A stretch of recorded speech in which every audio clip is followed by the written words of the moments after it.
Assalamualaikum warahmatullahi wabarakatuh.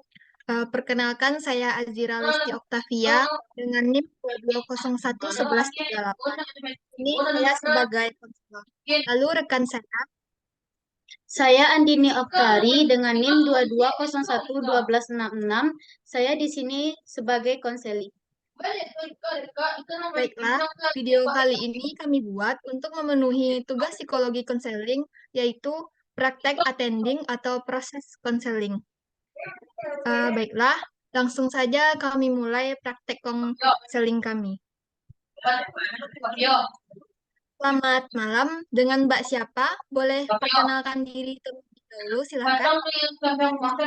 Perkenalkan, nama saya Andini Oktari. Saya mahasiswa psikologi Universitas Negeri Padang. Oh, saya bisa manggil Mbak sebagai siapa? Dini ya. Mbak Dini, bagaimana kabarnya hari ini? Alhamdulillah baik. Sepertinya dengan Mbak Dini menghubungi saya, nampaknya Mbak Dini ada masalah. Iya, saya memiliki masalah tentang kepercayaan diri. Sebelum Mbak Dini datang ke saya, jadi Mbak Dini sudah mempunyai tahu tujuan atau maksud Mbak Dini menghubungi saya ya. Oke. Iya. Sebelum kita masuk ke tahap selanjutnya atau tahap konseling, saya ingin perkenalkan diri terlebih dahulu supaya pertemuan kita kali ini tuh enjoy dan lebih akrab. Ya, saya Azira Lesti Oktavia. Di sini saya memegang gelar psikolog sebagai spesialis psikologi klinis. Saya adalah lulusan dari Universitas Indonesia. Nah, di sini saya sudah mempunyai izin resmi dari HIMSI untuk membuka klinik kesehatan mental. Oke, selama konseling nanti, saya pastikan semua data dan cerita yang Mbak Dini sampaikan kepada saya akan saya jaga kerahasiaannya. Jadi Mbak Dini tidak perlu khawatir. Dalam satu kali pertemuan konseling, saya berikan waktu 30 sampai 45 menit. Jadi di sini, sebagai seorang psikolog, saya bertugas sebagai fasilitator yang sifatnya mengarahkan Mbak Dini untuk menemukan eh, solusi yang tepat untuk permasalahannya. Oke, sebelum kita mulai sesi konseling, apakah ada yang ingin Mbak Dini tanyakan? Silakan ditanyakan terlebih dahulu. Hmm, saya rasa tidak. Terima kasih. Oke, sepertinya tidak ada pertanyaan. Eh, jadi saya mengetahui, sepertinya Mbak Dini sedang gelisah ya. Mbak Dini sedang ada masalah apa? Apakah Mbak Dini perlu bantuan saya? Silahkan Mbak Dini ceritakan. Saya memiliki masalah itu dengan kepercayaan diri. Misalnya kalau ingin tampil atau presentasi, saya akan takut dan susah. Ketika saya sudah hafal materi, saat menampilkan presentasinya, saya akan lupa dengan materi-materi yang telah saya hafal sebelumnya. Terus kalau tampil-tampil, mungkin saya agak jadi cemas dan berkeringat. Oke, jadi eh, permasalahan kepercayaan Mbak Dini ini karena lupa dan terus untuk tampil. Takut untuk tampil karena saya pikir kayak bisa jadi kayak pas tampil ada masalah atau tiba-tiba saya salah dalam menyampaikan hal atau saya tiba-tiba lupa kayak yang buruk-buruk gitu saya mikirnya sebelum tampil itu jadi kayak mau mulai untuk tampil atau tampil di depan orang jadinya kayak nggak bisa jadi takut gitu. Oke. Em, Setelah kan tadi Mbak Dini bilang Mbak Dini takut nih untuk menyampaikan untuk tampil. Tapi setelah Mbak Dini lakukan, setelah Mbak Dini tampil, itu tuh ada nggak terjadi kesalahan? Mungkin kalau lupa sedikit ya, tapi nggak se sebesar dan apa yang sebelum ditampil itu dipikirkan saat tampil. Cuman kayak kesalahan paling agak lupa atau salah sebutnya itu. Jadi sejauh ini Mbak Dini juga punya masalah dalam mengingat ya, suka lupa. Oke. Em, Sejauh ini sifat rasa ketidakpercayaan diri Mbak Dini ini apakah berpengaruh dalam kehidupan Mbak Dini?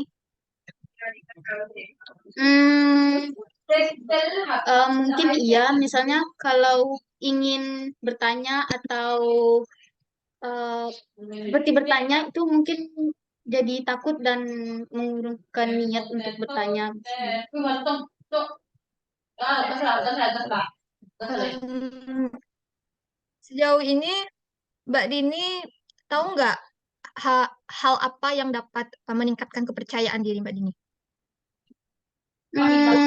Mungkin ketika saya sangat memahami materi itu, misalnya kalau sedang tampil, mungkin saya kalau memahami materinya, terus ketika orang sekitar kayak eh, menatapnya kayak kayak bukan ngejudge gitu, atau kayak Hmm, bisa memotivasi saya, misalnya ada teman yang kayak mendukung gitu, mungkin tekanan pas tampil itu akan berkurang gitu. Mungkin itu caranya. Selain ketidakpercayaan diri karena tampil di depan umum, ada nggak ketidakpercayaan diri lainnya yang Mbak Dini rasakan? Kepercayaan diri. Mungkin ini. Kebetulan saya suka bahasa. Jadi ketika saya menyampaikan kayak percakapan atau ingin public speaking, saya kayak kurang percaya diri dengan kemampuan saya, kayak takut salah atau kayak public speakingnya belum bagus atau pronunciation yang belum bagus gitu. Jadi kalau ingin latihan, kalau bahasa kan semakin banyak latihan maka semakin semakin bisa gitu. Ya, Jadi karena kayak takut salah, takut ini, takut dijudge, makanya kayak mungkin itu juga kurang kepercayaan dirinya. oke. Selama sejauh ini dari permasalahan Mbak Dini yang saya tangkap itu, mungkin Mbak Dini lebih takut untuk mencoba, lebih takut menyimpulkan sebelum memulai. Menurut saya, Mbak Dini apa ya harus fokus dulu terhadap hal-hal positif di hidup Mbak Dini, hal-hal yang menjadi keunggulan dalam hidup Mbak Dini. Itu itu sih kunci utama agar Mbak Dini menjadi percaya diri. Em,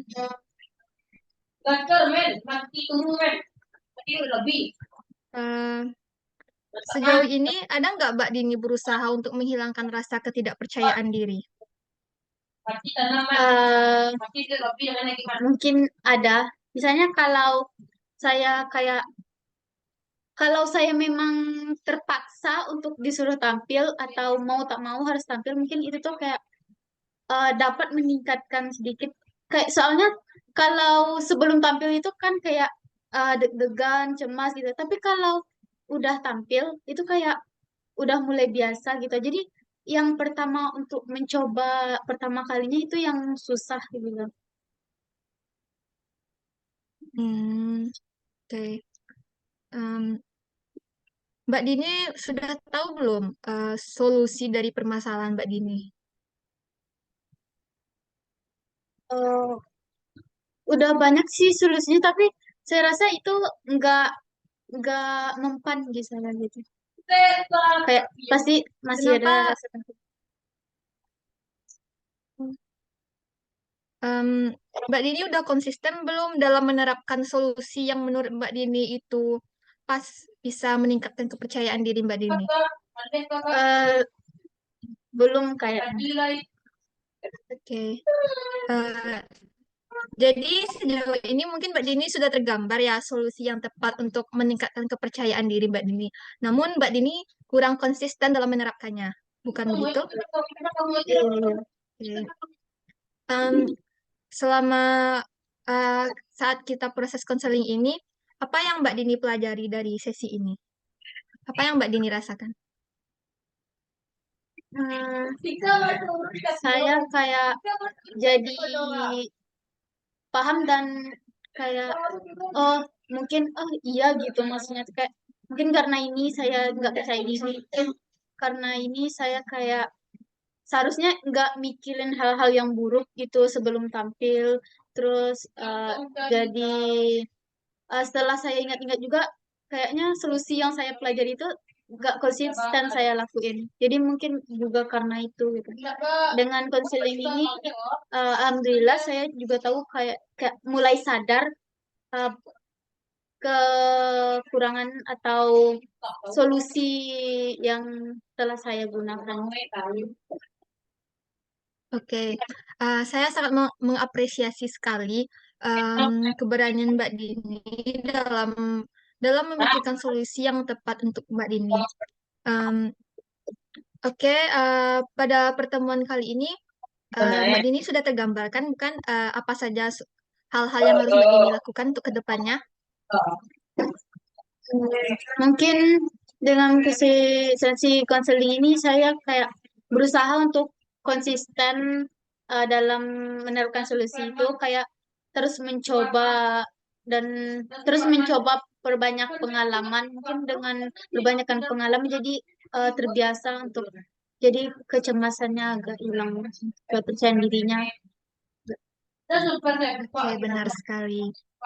Em, apakah ada yang ingin Mbak Dini sampaikan atau tanyakan?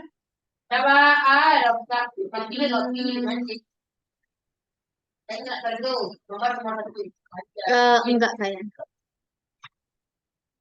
Oke. Em, selama pertemuan ini dapat kita simpulkan bahwa di sini Mbak Dini mempunyai masalah ketidakpercayaan diri untuk tampil. Dan Mbak Dini sudah menemukan rencana yang tepat, yaitu Mbak Dini akan konsisten untuk dapat meningkatkan kepercayaan diri Mbak Dini eh, ke berikutnya. Mungkin untuk melihat progres dari rencana Mbak Dini, mungkin kita akan perlu untuk melakukan pertemuan ulang. Apakah Mbak Dini bersedia untuk melakukan pertemuan ulang? Ya, saya bersedia. Kira-kira kapan bisa kita melakukan pertemuan selanjutnya? Mungkin minggu besok saya ada. Oke, terima kasih. Untuk pertemuan selanjutnya, kita akan membahas evaluasi dari permasalahan ini. Mungkin untuk sementara ini, apakah Mbak Dini sudah puas dengan sesi konseling ini? eh saya cukup puas karena dengan saya jadi sadar kayak eh, apa yang saya lakukan itu mungkin kurang seperti yang tadi Mbak bilang. Saya mungkin kurang konsisten dalam melakukan solusi itu. Saya jadi lebih sadar akan kurangnya itu. Oke, kalau begitu, mungkin sesi konseling kita cukupkan sampai di sini. Saya mengucapkan terima kasih yang sebesar-besarnya kepada Mbak Dini karena telah mendatangi saya dan mempercayai saya. Saya juga meminta maaf jika ada kesalahan selama